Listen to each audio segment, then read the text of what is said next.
এই পার্কে ঘুরতে আসলে আপনাকে টিকিট কেটে ভিতরে প্রবেশ করতে হবে। আমার সাথে আছে মল্লিক ভাই, জুয়েল ভাই। আমরা ৩ জনে ৩ টা টিকিট কেটে নিচ্ছি। দেখতে পাচ্ছেন ভিডিও স্ক্রিনে। মাশাআল্লাহ খুব ভালো লাগতেছে। চারপাশের পরিবেশটা অনেক সুন্দর। এই যে দেখুন আমরা টিকিট কেটে নিয়েছি। এখন আমরা ভিতরে প্রবেশ করব। আমার সঙ্গেই থাকুন। আশা করি আপনাদের অনেক ভালো লাগবে। আর খন্ড, খন্ড করে পুরো জায়গাটা ভিডিও করে আপনাদের দেখাবো। অবশ্যই প্রতিটা পর্বই দেখবেন। এই তো মল্লিক ভাই সামনে, জুয়েল ভাই সামনে, আমি তাদের পিছনে। এখন আমরা ভিতরে প্রবেশ করতেছি। এই যে দেখুন মাশাআল্লাহ আমরা মেইন গেট দিয়ে প্রবেশ করলাম। মাশাআল্লাহ। প্রবেশ করার পর ১ম এ এইরকম একটা দৃশ্য দেখতে পারবেন যা আপনাকে ভালো লাগবে। এই যে দেখুন অনেক বড় একটা নাগরদোলা। এই যে দেখুন। এই তো জুয়েল ভাই, এই যে দেখুন কত বড় একটা নাগরদোলা। আর পাশে গাড়ি রাখার সুব্যবস্থা রয়েছে বিভিন্ন ধরনের। এই যে দেখুন মল্লিক ভাই ভিডিও করতেছে।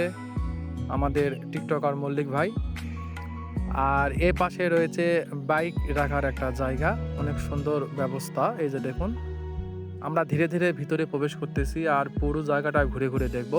আমার সঙ্গেই থাকবেন। আশা করি আপনাদের ভালো লাগবে।